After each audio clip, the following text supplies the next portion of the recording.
mo? Sara kami, Kay Sara Sara? Duterte kami. Bakit ko pipinday Sara? Duterte kami dati pa eh. Ah, okay. Matapang, matapang. Matapang ba? Oo. Kayo, sir, sino kayo? Sara Duterte. Kay Sara Duterte. Kayo, ma'am? Sara Duterte kami. Kasi Sara. ano, kailangan ng Pilipinas. Sorry lang to, ma'am. Disiplina kailangan ng Pilipinas. Marami nang walang disiplina. Ay, hindi po. Sorby lang eh. Salamat po Kasi pag iba, anay nila eh. Parang bara-bara lang ang Pilipino kasi pag alam nila leader, walang power, walang authority, bara-bara lang. Kailangan ng Pinoy, ano, merong authority talaga. Kaya sana talaga. Hindi na magbago, sir. Po, Hindi na magbabago yan. hindi na, tayo na lang kami. Hindi na kami nanonood ng mga fake news. Ulit-ulit lang eh. Ulit-ulit, hindi na kami nakikinig ng fake news. Anong komento mo Nag-aantay doon? na lang kami ng ano, botohan, doon na lang babawi. Anong komento mo doon sa maleta? Mga maleta. Sa maleta, parang ano eh, nabudol tayo mga Pinoy eh. Paikot-ikot yung ano nila. Tawag dito, investigation. Wala namang nangyayari.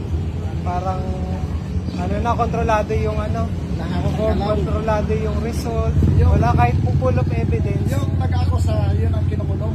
Oh, wala na ano. Antay na lang talaga tayo ng botohan. Saka pag-pray natin si Sara, kalooban ng Panginoon na manalo siya. Same time sa ating mga Pinoy, huwag tayo mawala ng pag-asa. Kasi may Diyos tayo. Hindi naman papabayaan ng Diyos ang bayan natin. Ang bansa na kinikilala ang Diyos na Panginoon nila, hindi papabayaan ng Diyos. Salamat sa inyo. Dito sa impeachment niya, sir, na tinatrabaho ngayon, anong mensahe mo or anong masasabi mo doon sa impeachment? Impeachment tungkol kay Sara, Opo. taon-taon yan eh, no?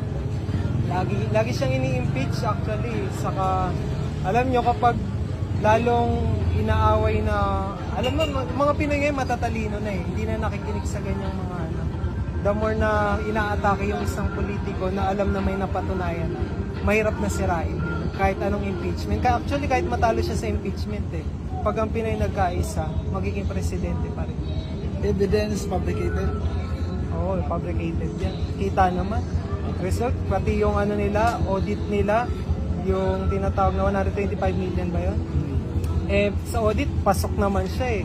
Sinasabi nila, onting buwan lang ginamitan. Pero pasok naman kasi mag-year end na yun dahil kailangan may project na gagawin sa isang project. Pag hindi, babalik kasi yun eh.